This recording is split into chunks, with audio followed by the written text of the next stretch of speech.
So now what? These three words raced through my mind time and time again during my journey through fertility treatments. I tried desperately to have a child, but never was able.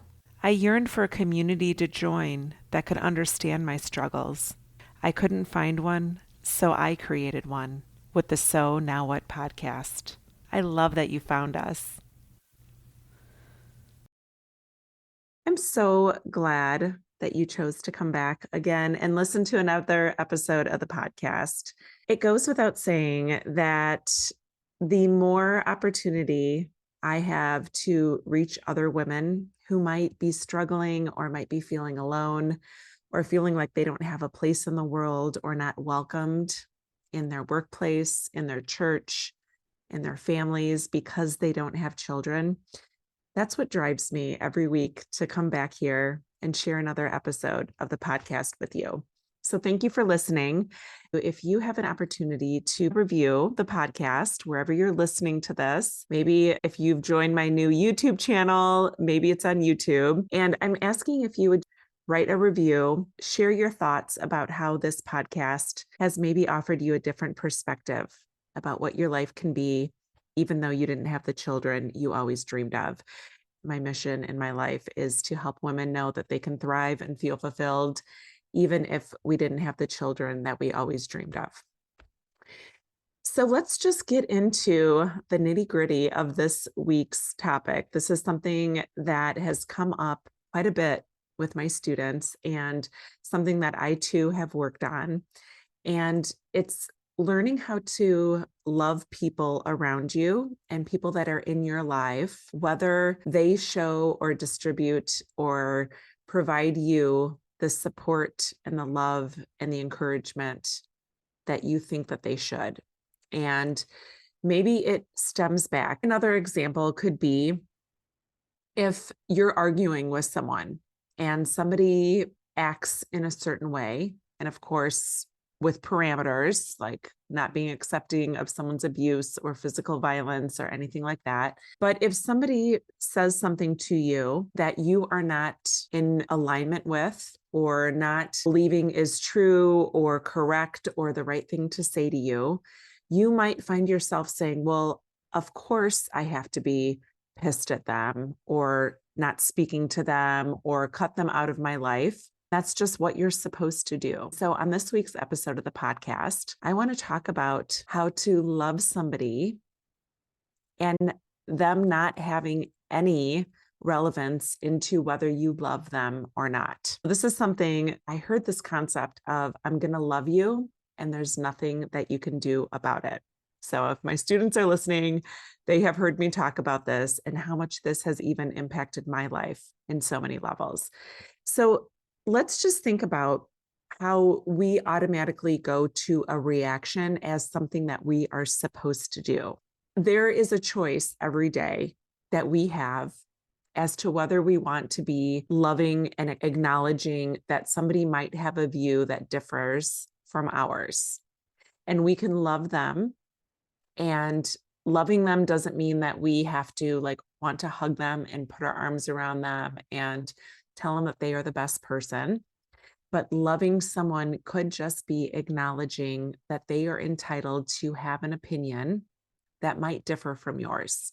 There is this level of freedom I have found, and the students that I've been working with, I mean, it's just like this mind-blowing moment where you're like, wow, I could actually not have to be mad at someone. I could actually not have to argue with someone if their opinion differs from mine.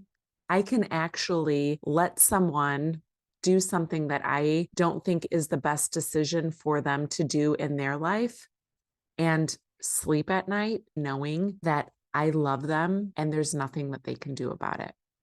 There's such emotional freedom in this life that we have felt so burdened by emotions, to be able to make a conscious decision in your life and to cognitively allow yourself to not be angry at someone or not have to prove someone wrong or tell the whole world how awful someone is. There is such this liberation of your energy if you can allow people to be who they are and treat themselves and their time and their energy and their preservation of their being, and let them go on doing those things and still love them.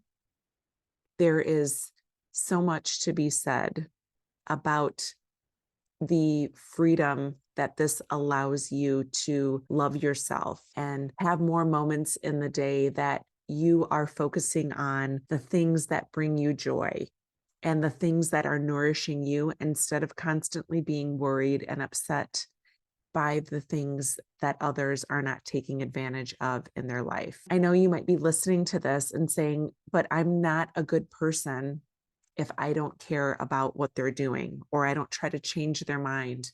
And certainly I'm not telling you not to show up for people and not to be a support to somebody who is seeking it, but there are so many opportunities that we give away in our life to live in harmony with ourselves, because we're so upset by how someone isn't caring for themselves, or how someone isn't living up to their best ability, or that somebody is mad at us and we just can't sleep at night knowing that somebody doesn't think we are the best person in the world. Maybe sometimes we have to allow people to be wrong about us, or maybe we have to allow them to make decisions in their life that we might not see as the right decisions for them.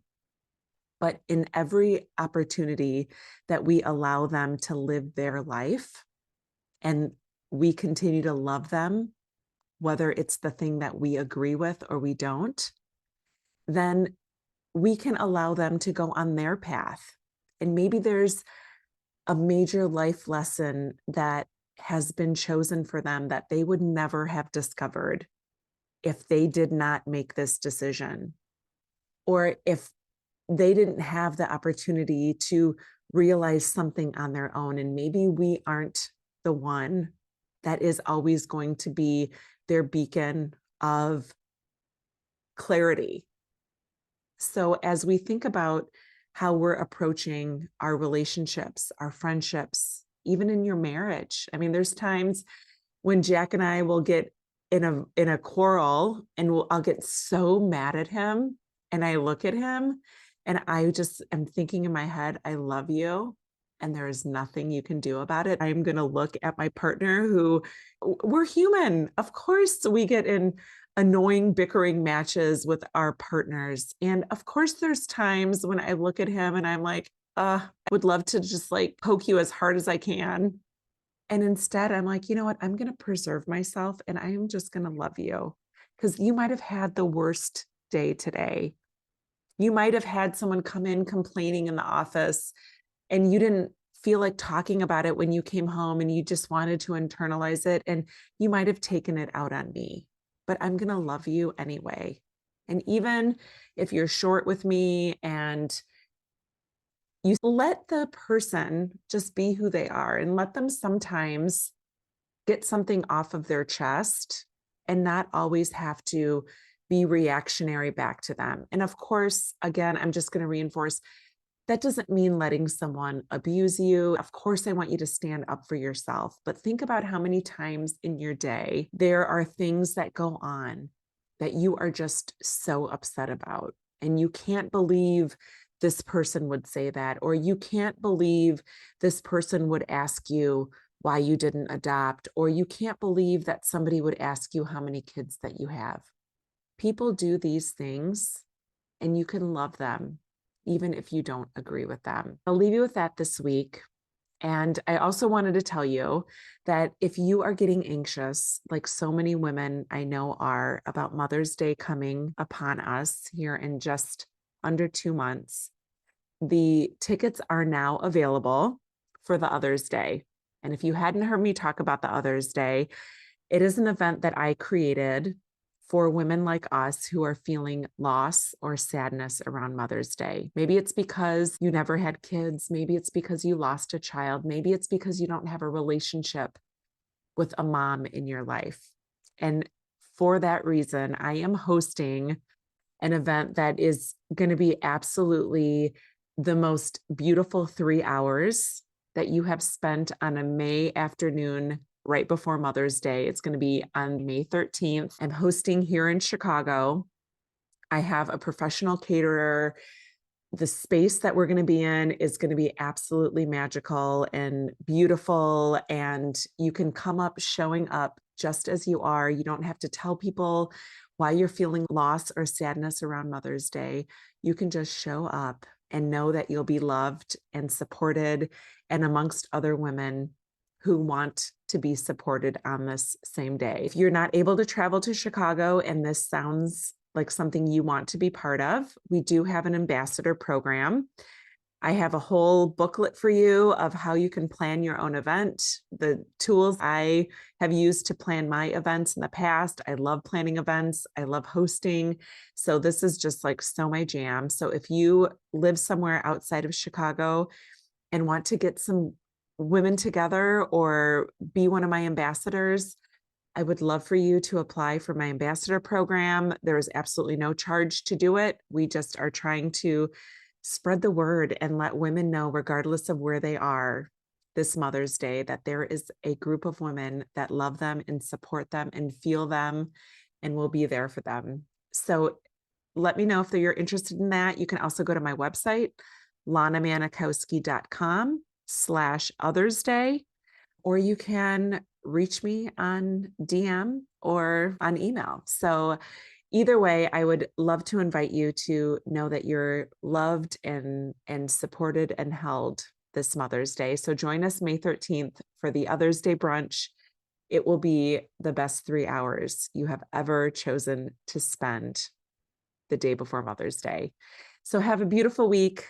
I love you. And remember, it is never too late to discover your meaning. I'll talk to you next week.